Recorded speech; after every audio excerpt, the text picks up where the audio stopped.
Hey, I'm Amy Chang, and I'm a nationally board certified health and wellness coach. And this is Healthy AF. Here, we're going to bring to you all things health. You'll hear stories of people who have transformed their health and in the meantime, transformed their lives.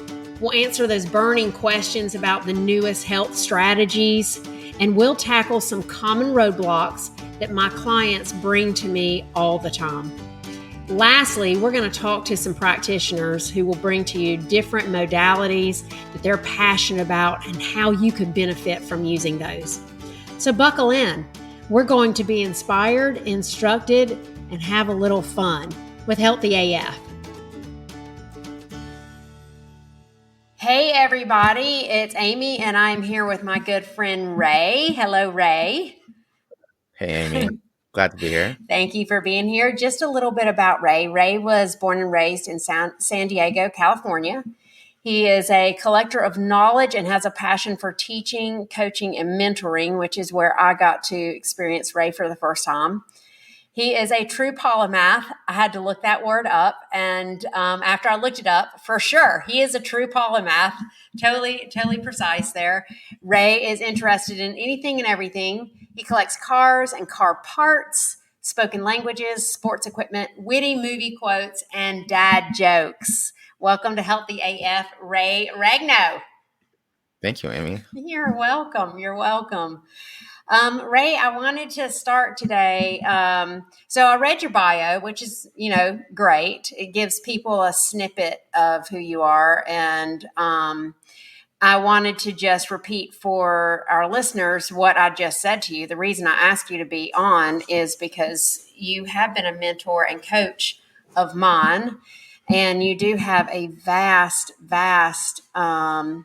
depth and breadth of knowledge about randomness that I absolutely love. And so I was like, who can I talk to on the Healthy AF podcast? Who would be interesting? Who would be informative? Who would I feel super safe with? And Ray Regno came to mind. Oh. Yeah. So there's that. I'd love to start by just share your story with us, Ray. Yeah. Where do you want to start? I mean, I'm 43 years old. Mm-hmm. I was born in San Diego. Yes, natives do exist. Everyone's a transplant in San Diego. When you find someone who's actually born there, like, wow, you were actually born here? Yup. I don't live in San Diego anymore. I moved out when I was 39. I moved to the Northwest. I live in Spokane, Washington now. Met a girl on Instagram, came up to visit her, and then married her like 7 months later. So I'm not really sure where you want me to start. I've changed careers like 5 or 6 times. I like to learn everything and everything about everything. I just feel like the more you know about the world, the more easily you can relate to people. And I think that's really, really something that has made me effective as a coach and as a teacher, is because the more I know about the world around me, the easier I can relate to someone that I meet. And it's funny, I'll learn things that I wonder, like, when am I ever going to use this? And then maybe 2 or 3 weeks later, an opportunity will present itself where I can actually use that and connect with someone. And it's pretty cool. Do you want to know about where I started as a coach? I want to stop sign you right there because my little German Shepherd ears are already like radaring in. Okay. I love it that you go straight for the connecting with people because, yeah, Ray, that is you in a nutshell. You connect with people through so many different avenues. And one of the first things I learned from you is, would you like to be right, or would you like to have right relationships? Yeah. And I watch 100%. You navigate through all of, I would say, not just your coaching, teaching, and mentoring, but all of your past careers with connection. So that's what I would love for you to tell us, sort of your job history, because I think that's an interesting, curvy little path. It's not linear. Yeah. So my very first job, I was 17 years old. I worked at Claim Jumper. It was a restaurant. I was a host.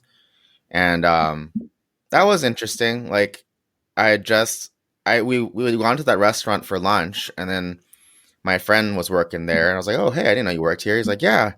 I'm like, you guys hiring by chance? He's like, yeah.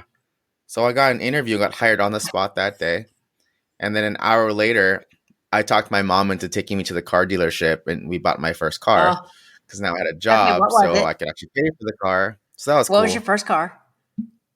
Yeah, Oh, it well, was the car the you first didn't car that I like. had as a high schooler was a 1983 Volvo that I did not appreciate back then because I grew up in the 90s and everyone wanted a Oh, Honda. yeah. But the car that was mine, the car that we bought that day was a 94 Mazda 626. I was looking at a Honda Accord, but those are too expensive, and the 626 was sitting right next to it. So I said, well, this one's cheaper. My mom's like, okay. And so we bought that car, and I tried to make it like a Honda Accord. Didn't really work out that well, but that was my first car. The next job I got, I worked at the National Dispatch Center. If you guys remember, if anyone's old enough to remember the 90s where they had those pagers and you actually had to call someone to send an alphanumeric text. Mm. I worked as a call center. I worked at the call center, and I'm pretty sure that I've talked to Mike Tyson and Lord Tariq and Peter Guns and all these people back in, like, I would literally sit there and I go, "Hey, page that message center. This is Ray. May I have the name or number of the person you wish to page, please?"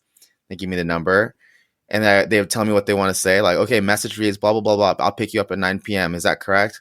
And then you just go through, and that's what I did before texting was a thing. But I did my undergrad at UC San Diego. I got a degree in computer science.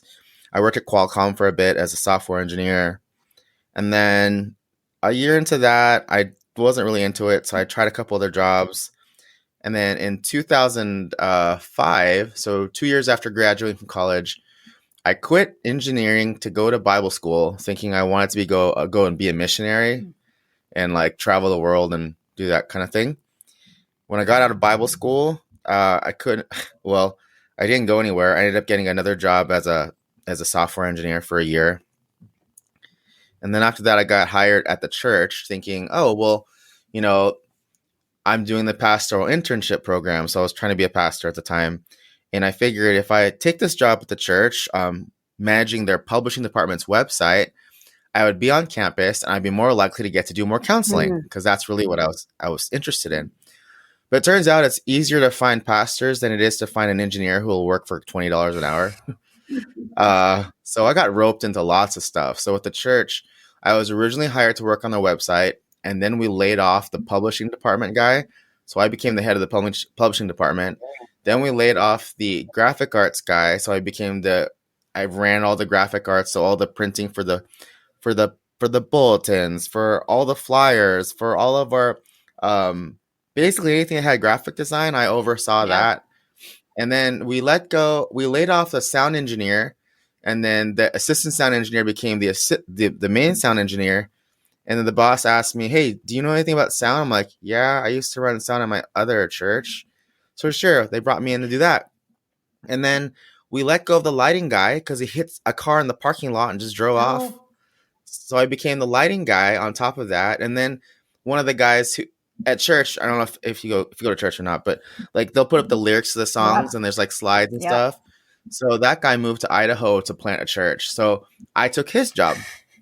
And then on top of that, I learned how to do broadcast video.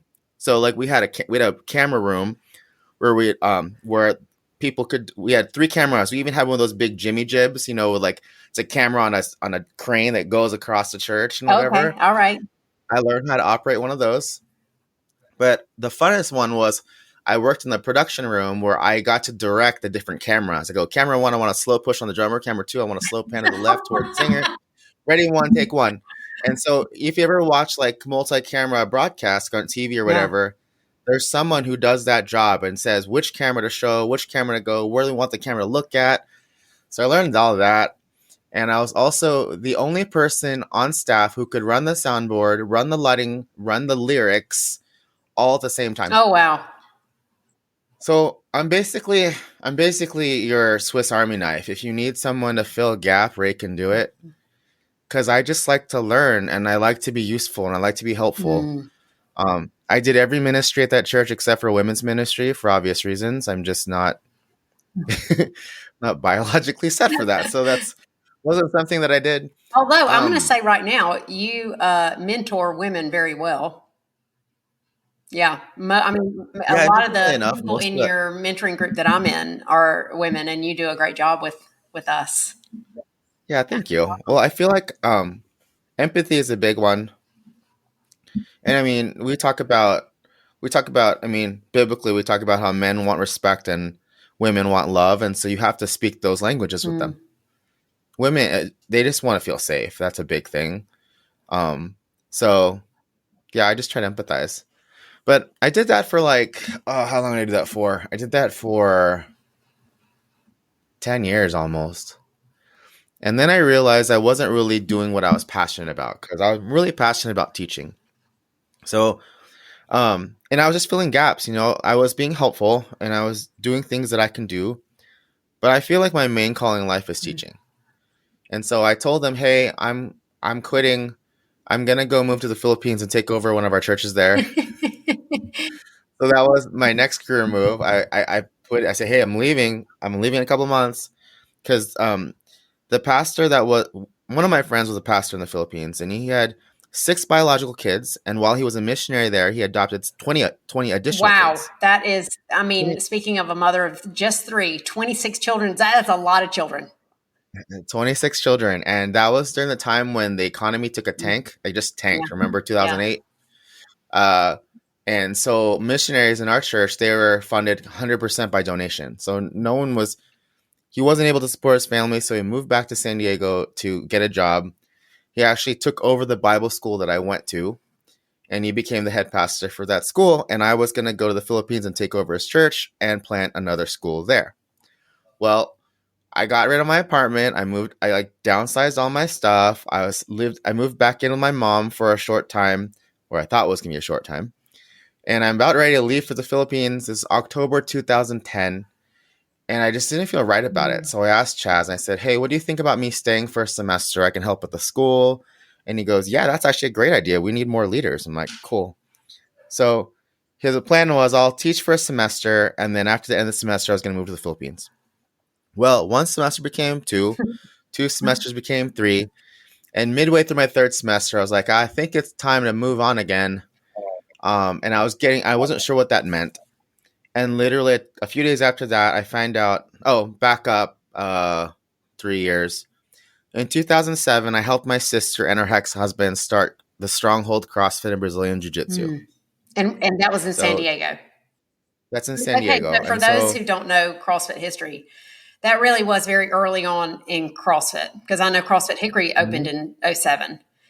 And nobody knew what CrossFit was, especially over here. Like, there were no games, there were no double unders, there was not a snatch or a clean and jerk. It was, it was flipping tires and running with wheelbarrows, and nobody knew what the heck it was. Yeah. Yep. Exactly. Okay. I think we're the 4th or 5th affiliate in San Diego, and then if you go to the games, you can go and they'll show you all the affiliates on a list. And in 2019, we were affiliate number 166. Huh. And we're probably even lower now because a bunch of people have left. Yeah. So we're one of the original affiliates. Well, anyway, my sister was getting married, and being a good big brother, I wanted to make sure she was taken care of. They didn't have credit, so I put my name on the lease for them so they'd have someone to co-sign. Well, fast forward 4 years. The gym is $15,000 in debt. They haven't paid rent in 3 months. Mike's cheating on my sister. Just a bad situation. And so guess whose name's on the lease? Ray Regno. Mine. So I had to make a decision. Am I going to shut down this business, or am I going to dig in and help? Well, I ended up dropping everything. Instead of going to the Philippines, instead of doing all this other stuff I thought I was going to do, I became a gym owner. Well, I was always a gym owner, but I was completely hands off. I literally was there. I helped them open the doors. I helped them put stuff up, and I pieced out 3 weeks later. And I think it had been maybe 4 or 5 months since I've been in the doors of the gym, and maybe only once that entire year. Now, did you do any kind of working out, or what was your fitness level back then? I was dabbling in sprint triathlons. That's about it. But I mean, I was active my entire life. I was out on a bike playing around, doing this, that, and the other. I wrestled in high school. I played lacrosse. I did track. I was a cross country runner. Did Globo gym stuff. So I was always into fitness. And what's ironic about it was that when I first started teaching at the Bible school, which was a year and a half before this time, I kind of got it in my head like, hey, man, I own a gym. I might as well go help. Yeah. I got so busy because in the Bible school, we would travel. I mean, we took our students to Poland, we went to Scotland, we went to all over the place. And so I was always gone. Mhm. But at this point, I mean, I jumped in to help out my sister and I didn't know what I was doing. I got my CrossFit Level 1 certificate in November 2011. I can't And believe then, that. I got mine in '09. yeah, you've been a CrossFit trainer longer than me. What? Yep. Yes. I mean, I was completely hands off of the business for the first 4 years. And in January of 2012, I'm here trying to rejuvenate this business. We had like 12 CrossFitters and maybe 15 jujitsu students, and we're dying. And the guy who was running the CrossFit program at the time, he was from New York, and he didn't believe in giving people free classes Mhm. to try it out. I'm like, this is California. People won't do it unless you let them try it for free. And he fought me tooth and nail. And I said, no, we got to do something. And so he's like, fine, let people try it. And then within a month, we had taken the CrossFit membership from 11 to like Oh, 40. wow. Yeah, I was hustling hard, trying to get people in the door. And then by April, we were doing pretty good. And, the guy that was running our program, I'm still friends with him, but at the time, he was really struggling. He was kind of living on unemployment and it was running out. And so he needed to make money. And so he says, Ray, I need to make more money. And I go, I don't have any money to give you, man. Like we're still way behind on the rent. Like we could be kicked out at any moment. Yeah.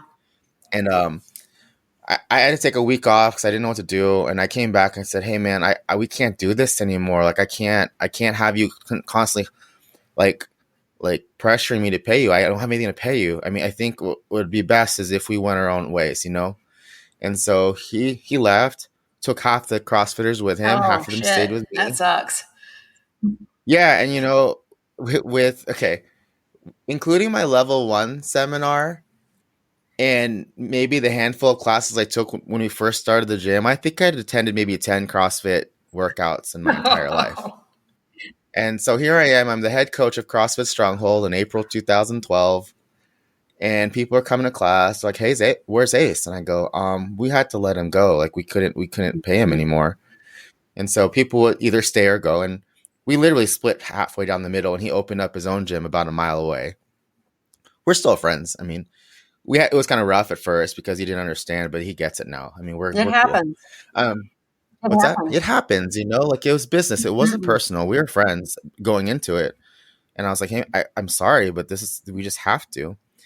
But yeah, all that being said, I had 10 CrossFit classes under my belt and suddenly I'm the head coach of CrossFit Stronghold.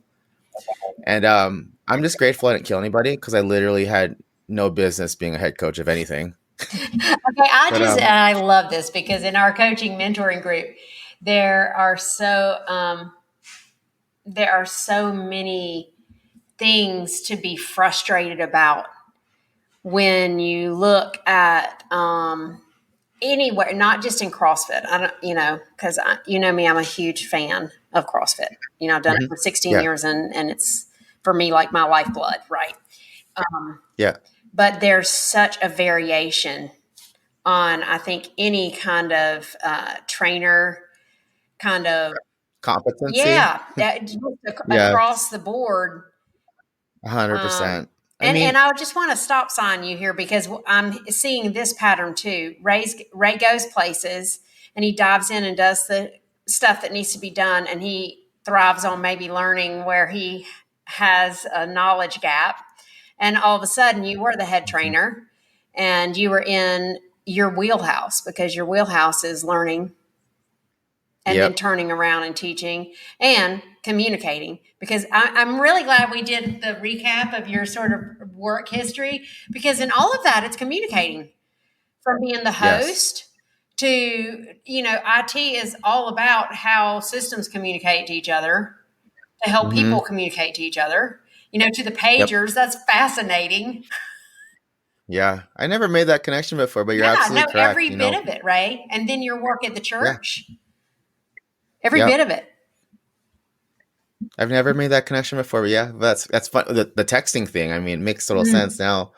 But yeah, my whole life is about communication. It's about distilling a bunch of knowledge and then finding a way to make it meaningful for other people.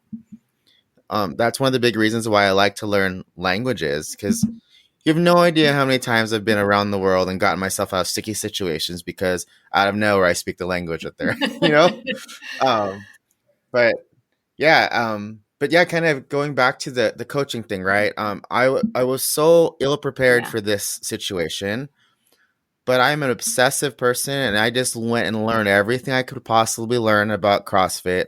I became obsessed with mobility, this, that, and the other. I mean, here's another example, right? 2 years later, after I took over the gym, I tried for the first time to be part of the CrossFit Level 1 seminar staff, and I biffed it terribly. Mm. Like, if anyone who's gone to the CrossFit Level 1 seminar knows that the squats breakout where they teach you how to do the air squat, the front squat, and the overhead squat, it's a lot of time. It's slated to be 50 to 60 minutes Mm. long, depending on how the timeline is going for the course. And when I did my first weekend, where it was kind of like it's like an on to the job interview where they throw you in, they have you teach the Oh my things, and they want to gosh. see how well I you didn't teach know they it. did like on the job interview like that. I thought you had to get the job then mess up. No, no, it You got was to mess up literally. I before you mean, got the job. right. The system is better now. Like they're actually helping people like set them up for better Success success. better. Yeah. But back then it was just like sink or swim, Yeah. dude. Here you go. You're teaching the squats. And Wow. so I taught the air squat, the front squat, and the overhead squat, and I was finished in 21 minutes Oh, because my eye for coaching was yeah. not developed yet. I had these people who were pretty good movers, and I was used to coaching people who were complete train wrecks. So of course I could fix someone who's complete train wreck, but when you have 10 people who are all relatively good movers and I am so inexperienced, I didn't see a lot of those things. And I look over at Todd Widman, who was mentoring me that day. And I go, "Is there anything you'd like to add?" He's like, "Absolutely, yes. You are caving into your toes. Your archers are doing this. I don't even know what you're doing. You're not getting low enough. Your back's all whack. Your shoulders doing Yeah. this." And I'm standing there completely confused. Like, how in the world do you see all of Your that? little mind was blown, wasn't it? My face was melting. Is literally what's happening. I was just like, "What is happening here?" And I've actually heard in the past where interns would just be sent home immediately. Like, you suck, go home, don't even try again. And instead, he was really kind to me. He goes, "You know what? That didn't go so good. Let's try the presses and see if we can make some improvement." And I went through the presses. I did okay. And the next day, he let me try again with the deadlifts. And at the end of the day, he says to me, "You do a really good job of applying feedback. It's clear that you care about people. It's Mm. clear that you care about this, but I don't think you're ready. I'm going to recommend to Nicole Carroll and Dave Castro that you take 6 months and you try it again and see. Maybe we'll see what happens." And during that 6 months, well, I took 9 months to be thorough. Mm. Okay. During that time, I aligned myself with as many people as who would talk to me, as many smart people as I could to try to learn as much as I could. I emailed Todd like every 2 weeks, like, "Hey, here's what I'm learning. Is this right? Is this, that, and the other?" I did my USA weightlifting. I started hanging out with Teresa Larson, who at the time was working for Kelly Starrett. Mm. I went and started helping out at PT clinics just so I can learn more about movement and mobility. Man, I dug in so hard just trying to fix things, and actually failing that first time was the best thing that ever happened to me because I realized that you don't know what you don't Say know. it louder for the people in the back, man. You That is don't the know what nugget. you don't know. And if you think you know, you don't know anything because the more I learn, the more I realize there's more to know. Yeah. It baffles me. It baffles me that people go to the level 1 seminar and they go around saying, "I'm level 1 certified." And it's like, no, clearly missed that question on the test because there's no such thing as level 1 certification. I'm sorry. You don't get to say you're certified till level 3. Mm-hmm. But you get lots of people who are like this, and they go to it's the CrossFit Level 1 seminar is 2 days. And most people most people will retain what? 20 to 30% of anything It's a they lot. learn at a I mean, seminar. it's a lot. It's a lot It's of a lot of stuff, and stuff. And you know what gets me? I'm a visual learner. Okay. So I'm visual Mhm. kinesthetic. I can teach using my eyeballs and my hands. I can like tap someone on the shoulder. But if you ask me to verbalize or God help us all read it and then write it down, I know that when I started CrossFit and we finally put in the snatch and the clean and jerk, which I think were probably around Yep. 2010-ish, maybe. Yeah. I could not remember which one was the snatch and which one was the clean and jerk. I knew how to do them, but I asked my Yeah. coach. I mean, every time I was in there, to the point where he was like, "Chang, I tell you this like every day," and I'm like, "It's words, man. If you just show me the movement, Yeah. I'll be like, okay, that's what we're doing."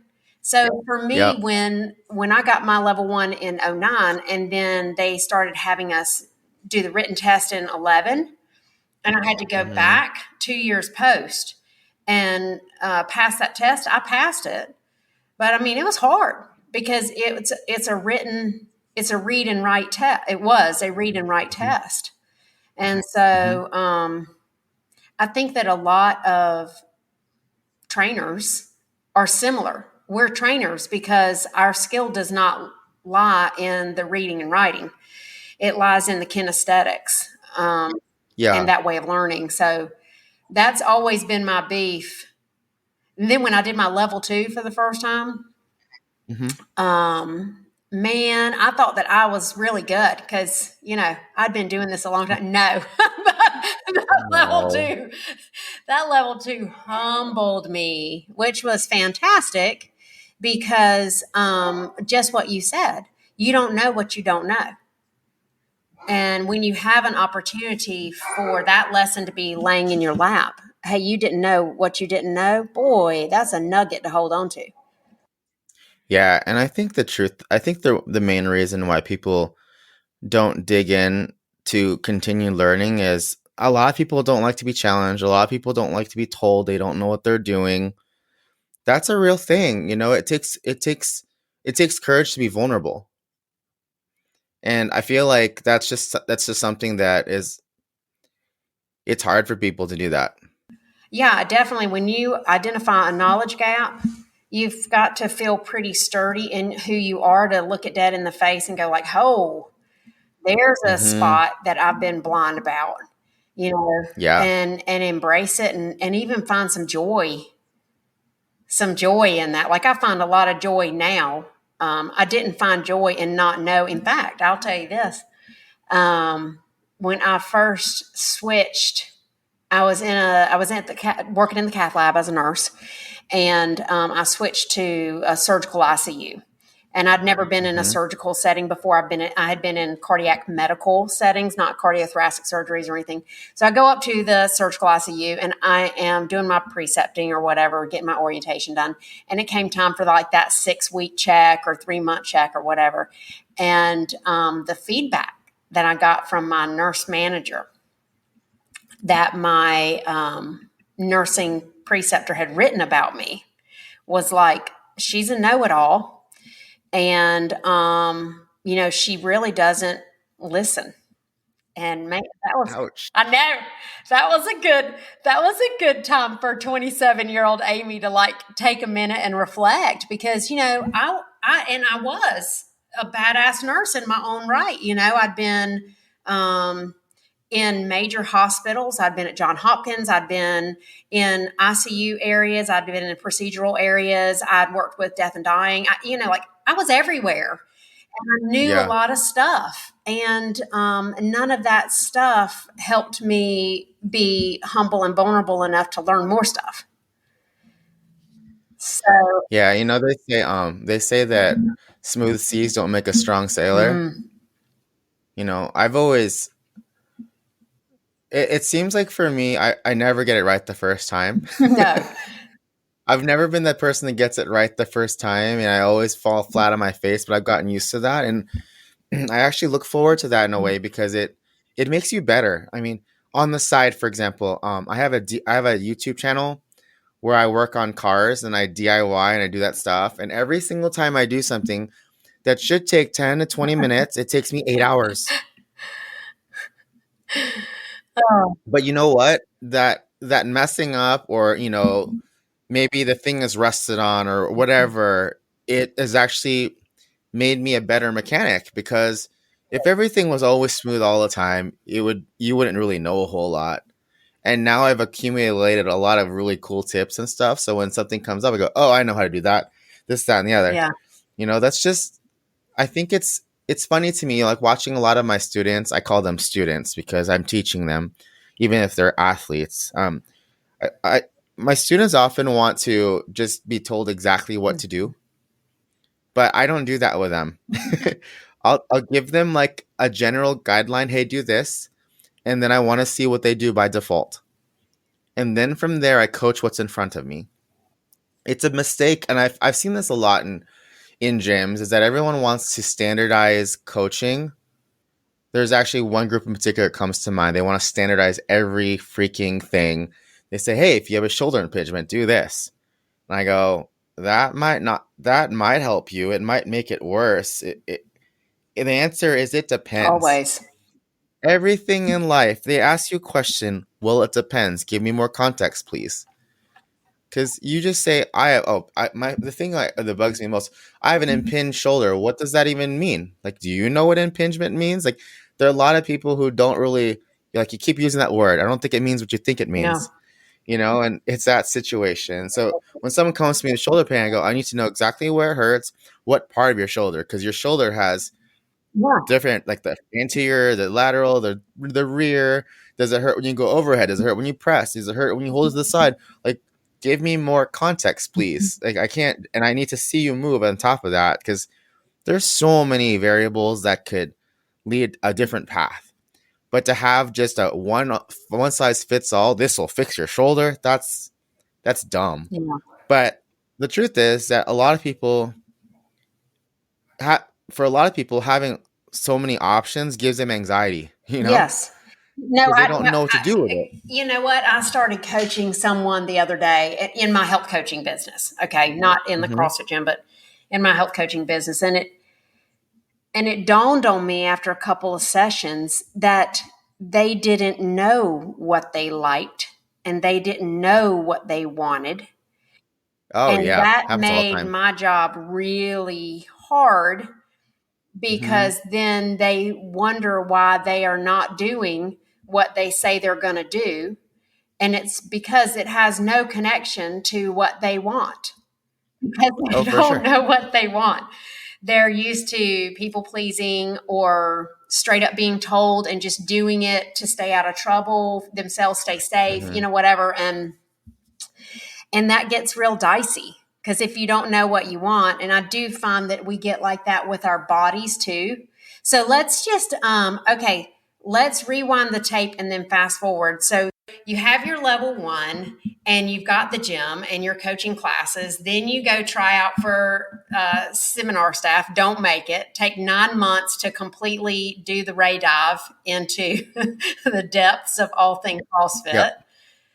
come back, some point you get your level 2, your level 3 CrossFit, and you're on seminar staff teaching level 1 and level 2 seminars for Yep. other trainers.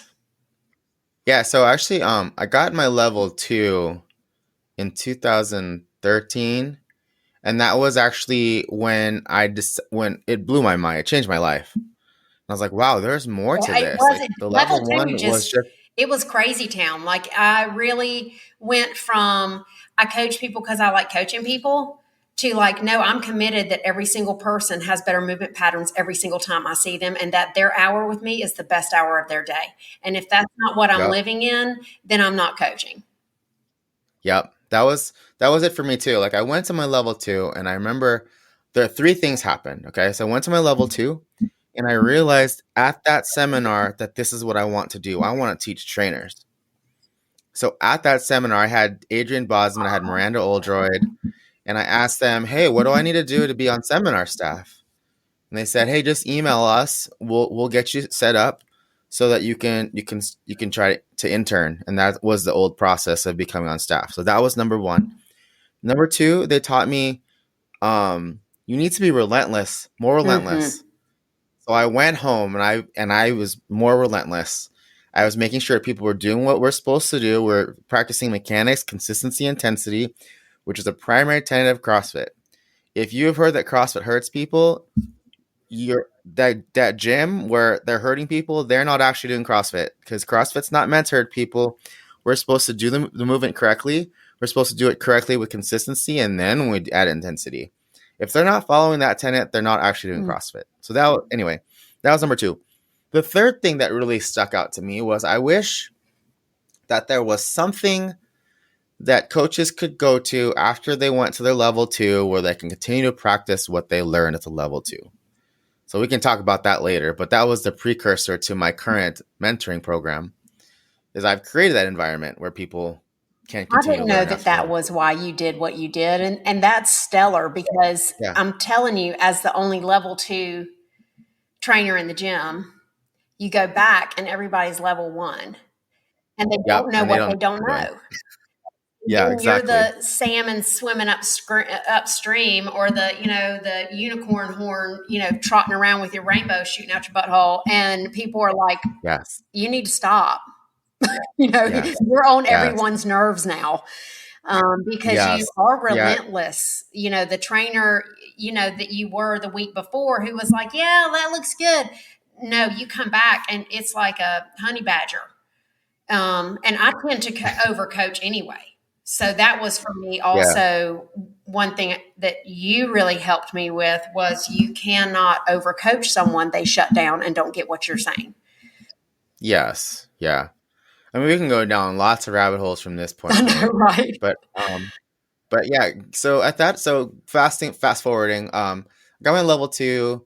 That's what inspired me to start my mentoring program. That's what inspired me to try it out for seminar staff, and it inspired me to become relentless. And let's start on that point. I went home and I was so relentless that people that people were just we joked that I would crush people's souls, because it's never good enough for Yeah. Ray. There was one time where I said something complimentary to a client, and they said, "Oh my God, what day is it? What time is it? Is the moon in alignment? Where is Saturn right now?" Because Ray just said something nice to me, and I go, "Oh boy, that okay, that." So at that point, I started to learn, like, crap. I need to balance out my affirmation with my criticisms, But yeah, I didn't. So when I tried out for level 3, or sorry, for seminar staff, I failed the first time. I tried again in 9 months, and that was the same time when I was also hired on to the Bergner strength team. So teaching Olympic weightlifting with Coach Bergner. What an But opportunity. Like, stop sign right there. huge, Holy mackerel. yeah. Yeah. So that was a big year for me. 2014, I think it was, is when I got on staff. Um, and the level 3 happened because the level 3 had just been released literally right after I got hired. And they told us, if you want to remain on staff, you only need to get your level 3. So that became the gold standard. You have to be at minimum a level 3 to be on seminar Yeah. staff. So that's when I got my level 3. Where do you want to fork from here? Do you want to talk about relentlessness? You want to talk about the mentoring program? Do you want to talk about Let's switch gears. Well, yeah, let's switch gears, because most of the people who listen to this podcast, I think, are not trainers. They're normal people. So, okay. just to wrap that conversation, Ray, you and I met in, I think, 18 or 19, maybe 19. I think it was 18. 18. Yeah, 2018. Because I was looking at possibly studying for my level 3, which at the Yes. time, and it may still be this way, was sort of more like a self-study. You just It go and you totally is. learn some Yeah. stuff using what's my Achilles heel, reading and writing stuff down, and then you take a written test. And so Uh-huh. I was like, okay, this will never happen on my own. And spoke to Jordan Finlayson about it, and he hooked me up with Deb Batchelor. And Oh, Deb wow. and I Yeah. were going to have a study group, and then that just didn't happen. And Deb hooked up with you, and so I followed Deb and popped in this group, this mentoring group.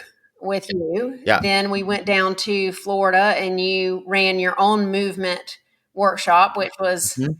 amazing, like from stem to stern. All the other trainers were amazing. You were amazing.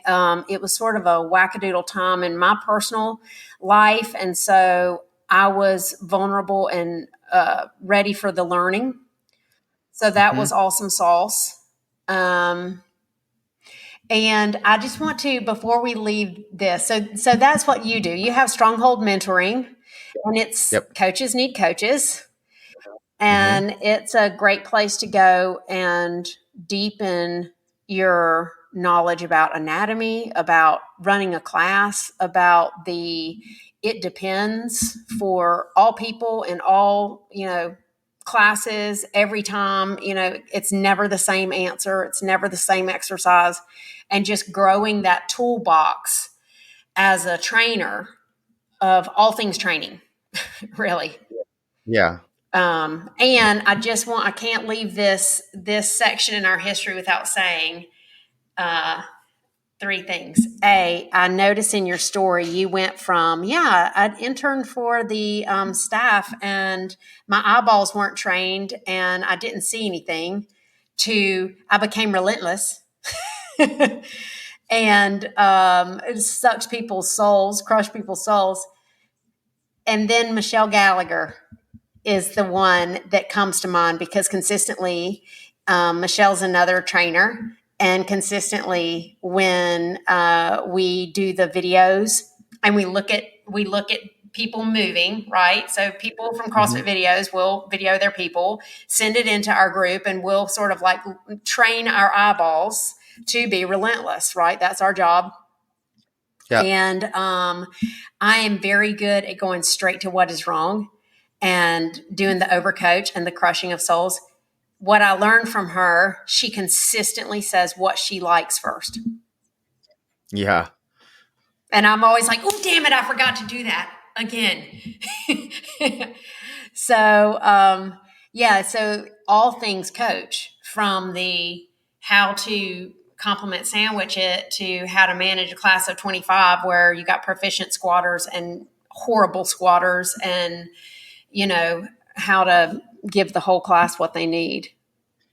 Yeah. And I think one thing you'll notice too with my coaching over the last 3 years, especially, and I've talked about this a ton in our coaches mentoring program, and I say it a lot now every time I coach a seminar, is that 99% of your job as a coach is the peopling part. Mm, The technical part is just sort of the icing on the cake. I mean, because if you think about it, right, there's a lot of CrossFit gyms out there that are successful by just coasting on personality and community. yeah. It's a sad reality, but I would venture to say it, a lot of CrossFit gyms out there don't actually do CrossFit.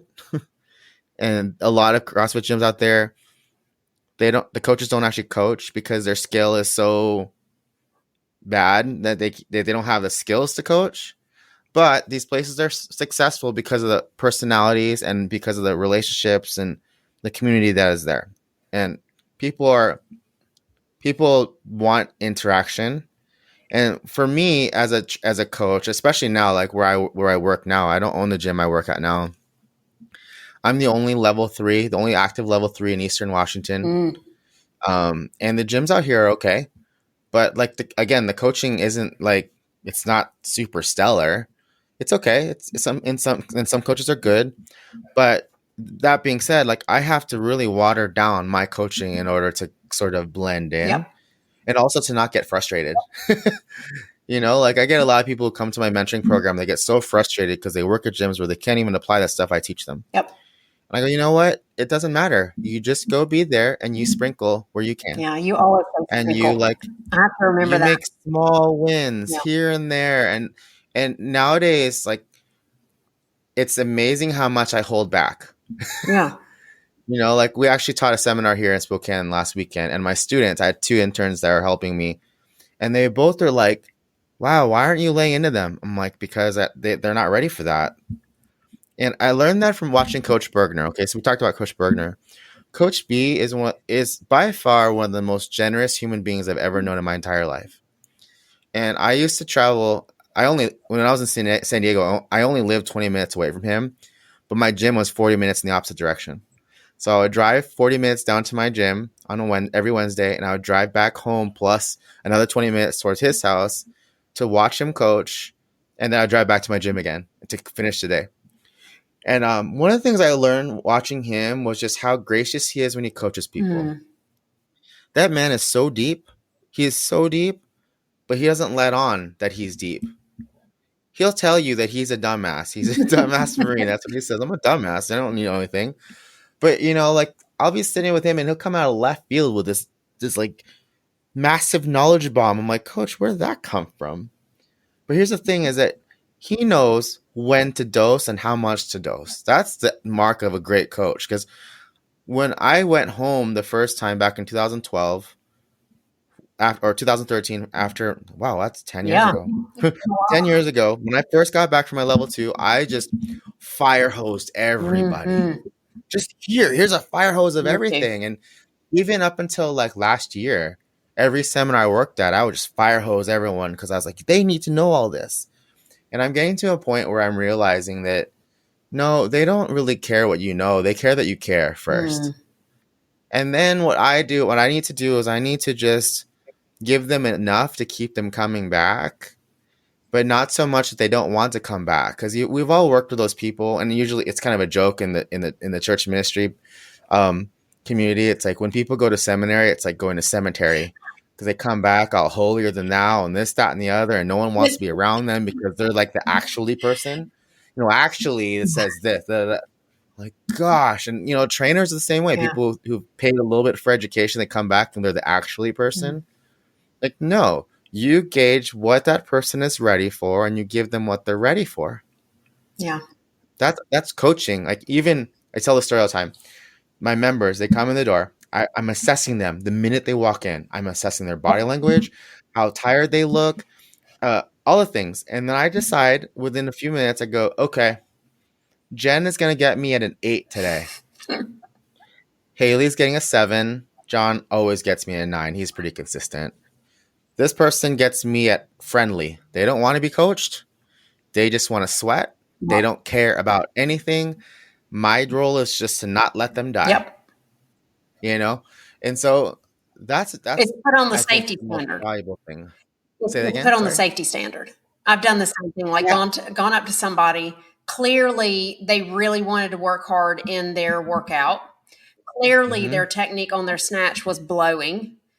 Were they at a weight that was going to injure them? No. So I just said, I've got some ideas on your snatch technique if you would like them. No, I do not. Okay, great. Let me know when you'd like them. Exactly. Because yes. You're exactly right. Like the peopling, that's the 95%. That's like the door. And the technique instruction is like the package. And the package can't go through the door unless the door gets opened. So unless your peopling skills are on point that day, you're not going to get the technique in there at all. So the other thing I thought of, by the way, is just this week, I walked into my CrossFit that I'm working out at, CrossFit Reignited down here in Wilmington. And I was watching an interaction between some of the more elite athletes. And I don't know what the first person said, but the girl looked up at him and said, words hurt and you're hurting my feelings. And, wow. I was reminded of, like you do, you have to read what the person is in the gym for that day. And sometimes they're in the gym that day to pull their shit together. And sometimes they're in the gym that day to be like super focused and see all their buddies and, whatever, and happy-go-lucky. And so it was a little quiet over there in that little corner, and I was putting my stuff away, and she walked over to where I was putting my purse up. And I looked at her and I said, one day back in 2010, another trainer came up to me and said, Chang, you're just not competitive enough. When I was struggling on my deadlift, and I broke a door that day. Oh He man. just looked at me and said, "Thank you for that." Because it really, when you're coaching, you really do have to read what does that person need and want from me right now. Yes. And sometimes all they want to do is just come in and crank out as hard and safely, if you put the safety barrier on them, as they can because they've had a bad day. Yeah. Yeah. There's a member I can think I think of this story all the time. Kristen, we were doing deadlifts one day, and I sort of noticed when she walked in the door, she was kind of not her chipper Mm, self. She's usually super friendly. And we're doing deadlifts, and I do my little head tilt. I look and watch her deadlift, and then she stops and looks up at me and she says, "You don't have to watch me today, Ray." And I go, "Okay." 2014, Ray would have been offended. mm, Well, what did I do wrong? Why don't you want me to watch you? But 2020, Ray knows that she's a forensic scientist for the police department. Probably had a gnarly call that day. Did not need me to critique and pick apart her lift at all. She just needs to blow off steam and feel mm, safe.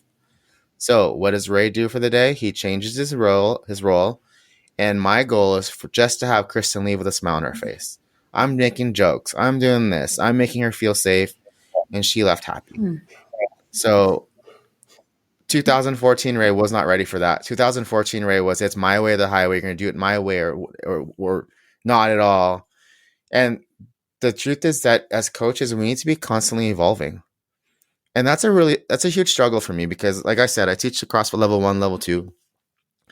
We get people who've been coaching for 15 years come back to their level 2, and some of them, it's their first time taking the level 2. They've taken the level 1 3 times, Mm, and in 15 years, they've never been told that they suck at coaching. yeah. They, they I go, all right, teach a squat. 90 seconds later, they're done. Like, no, you're not. This person's doing this, that, and the other. Oh, well, it's this. And they're just completely resistant. Don't want any feedback. Oh, okay. Well, I'm not gonna pour where it's not gonna be received. So there's no point in that. But by that point, it's kind of like, well, why are you coaching in the first place? Like it is a real struggle for me to look on Instagram, Mm, because you just see. I mean, the fitness industry in general is inundated with a bunch of you know so-called experts who a lot of them really have no business influencing anybody. A lot of the fitness industry is just based on what people look like. Just because someone looks a certain way doesn't mean they know yeah. anything. And that's a real struggle for me. And a lot of people that are out there coaching, they have maybe a one weekend seminar underneath their belt. How can you possibly know all the things that you need to know to make people move better from a 16-hour Yeah. seminar? So How? this How? is the spot that I get to with a lot of my people. A lot of my coaching clients will come to me. CrossFit clients are different and they come to me for different reasons, but health coaching clients come to me, and a lot of times they used to have a workout program when they were, 25, 35, now they're 50. Mhm. Maybe they've had injuries, maybe they've had, wildly successful jobs, which is great, but it's eaten up their time. Their health has gotten away from Mhm. them. And what they've done is watched Instagram this or, little snippets here and there.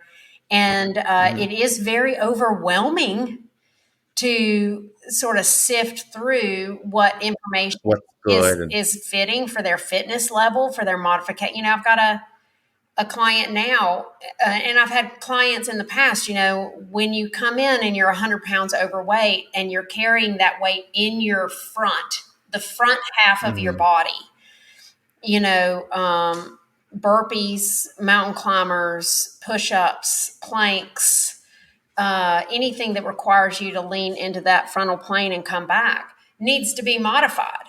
And Yeah. that needs to sort of happen a lot of times on a person by person by person basis. And if you're scrolling Mhm. through Instagram and trying to start yourself up by looking at those posts, my question to you is what advice would you give to a person who wants to start up their fitness game again and they're inundated with all that information, how do they sort through what information might be good for them to follow and what information might be good to just pass up? Yeah, I think that's a really hard one, and that's my biggest frustration with the fitness industry. Is that it seems to me that the people who scream the loudest or look a certain way are the ones who get the most attention, but they're not necessarily the best resource. Mm-hmm. Here's a tangent for you, but I remember Jillian Michaels was on The Biggest Loser, and then they had a CrossFit segment, and they had her doing box jumps and other couple of things, and she's like the least athletic person I've seen move ever. But yet she's supposedly some fitness professional, and she's made millions of dollars. And it's like, and she's telling people that CrossFit's bad, and I'm like, what? Mm. My favorite CrossFit athlete, and then I'll answer your questions. My long-winded answer to your question. My favorite CrossFit athlete was Heston Wilson. He was the owner of the building that my gym was in. I'm grateful to him that he didn't kick me out. But I used to train him every day at his house for like 3 months before he died. And within a month and a half of training with him, he was able to go to the bathroom unassisted for the first time in 2 years. Can you imagine giving a man the dignity to go take a dump by himself without his caregiver's help for the first time in 2 years?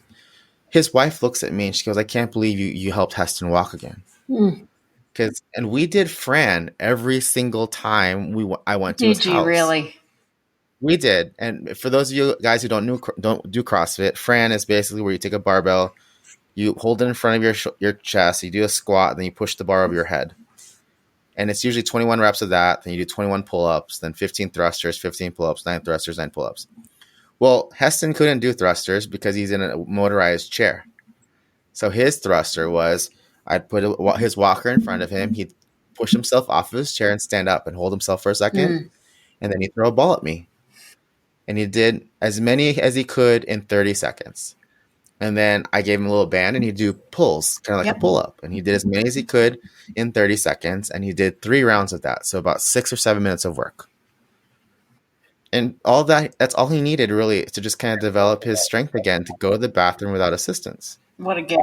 That's what CrossFit is to me. Yeah, that's what CrossFit is to me too. It's the creativity. And people say like, do you do CrossFit? I'm like, yeah, I've done CrossFit for 16 years, which means some of those months of CrossFit were me laying on the floor doing pelvic floor therapy while I watched all my other friends and athletes do their, heavy lifting. Some of those months were like, I was out for 3 weeks while I did the school auction. Some of those times was, like, it feels like the most random, dumb stuff. That is CrossFit. That creativity, like hella heads up to creative trainers. I had a creative role modeling trainer. I'm a very creative trainer. If you don't have a good way to modify about 56 different modifications for that one movement, then that's a problem. So okay, so go ahead. Yeah, so going back to your original question is, how do you weed through all the noise? Okay. You find the trainer that you can sense is going to be good at modifying. Because if you've been out of the game, if you've been out of fitness for a really long time, it's really easy to fall into the trap of I need to do more. Yes.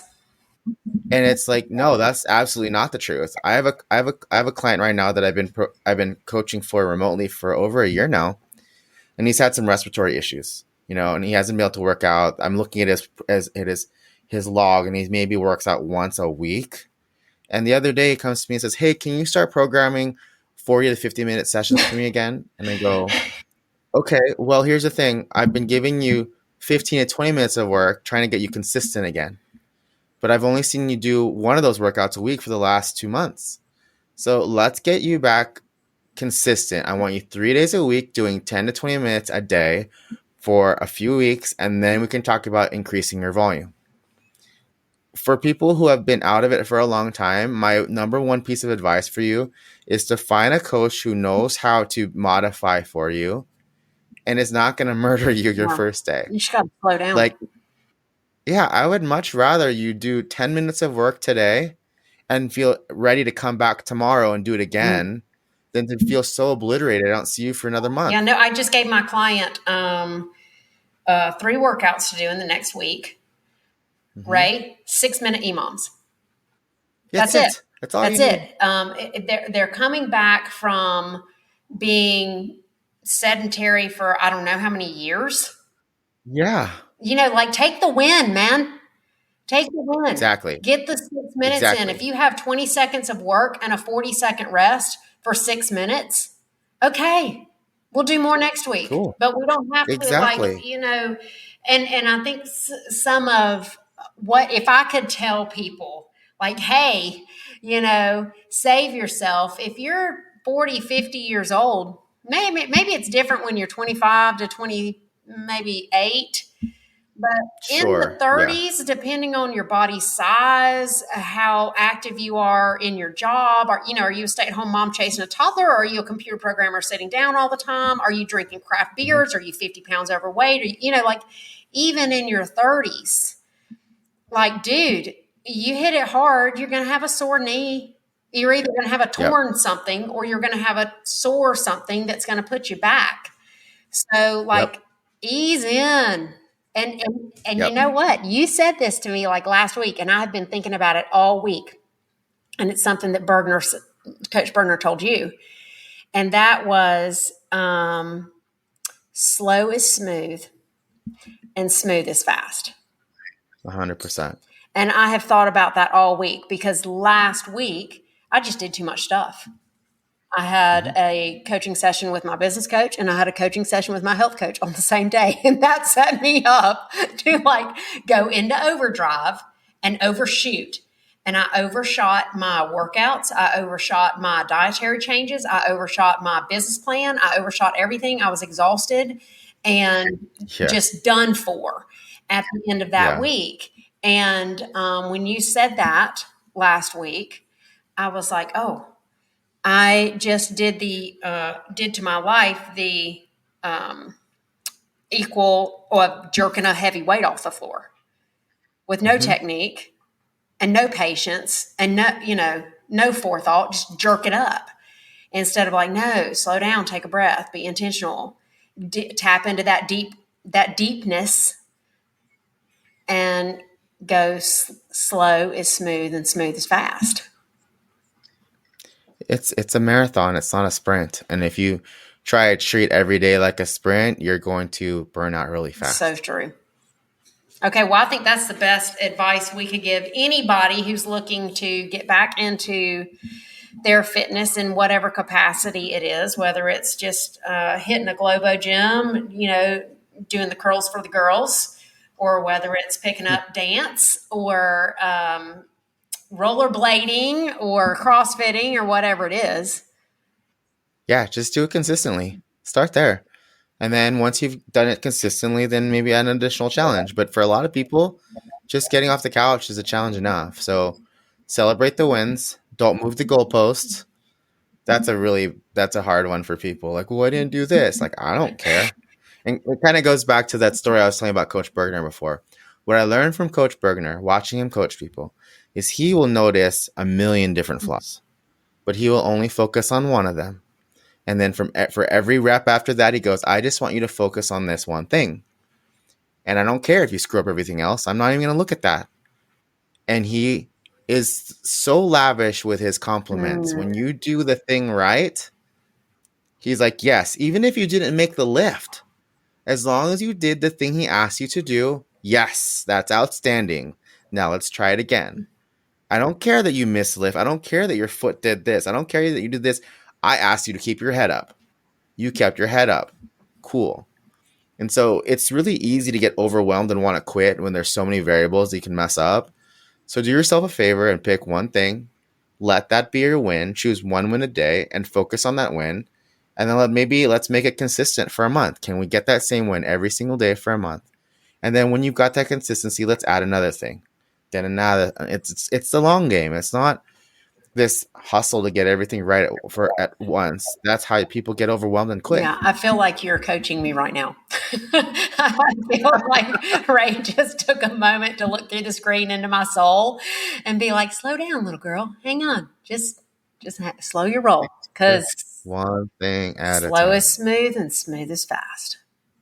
Yep. So, well, thank you so very much for popping on my very first Healthy Amy and Friends podcast. And how can, if a coach wants to interact with you, or if a client maybe is looking to just get some guidance or some remote programming or any of the things that you do in your communicating life, how do they get in touch with you? Yeah, easiest thing is to reach out to me at Ray Regno on Instagram or rayregno@gmail.com. Okay, and we'll have that stuff listed in the show notes too. So it's been a pleasure, Ray, and I will see you. I think we have a class Friday. So tomorrow? Yep. See you tomorrow. Yeah. Okay, I will see you tomorrow. Thank you so much. Thanks, Amy.